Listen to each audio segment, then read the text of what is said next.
கும்பராசியிலே இருந்து மீன ராசிக்கு அடியெடுத்து வைக்கப் போகின்ற சனி பகவானினுடைய அந்த ஆற்றல் மிக்க கிரகத்தினுடைய பலன்களை நாம் பார்த்து வருகின்றோம்.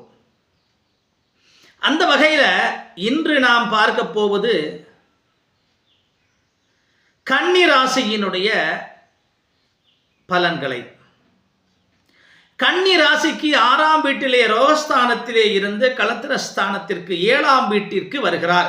கண்டகச்சனியாக வருகிறார் சனி பகவான். ஆகவே இங்க உங்களுக்கு ஒரு மிதமான பலன்களையே தரும் என்பது நிதர்சனமான உண்மை.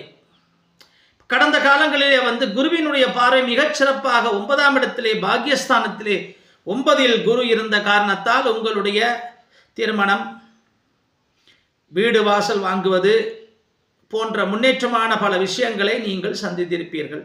பல நற்பயன்களை, சுப பலன்களை பெற்றிருப்பீர்கள். ஆனால் இப்ப குரு பகவான் மே மாசத்துக்கு பிறகு 10ஆம் இடத்திற்கு போகிறார்.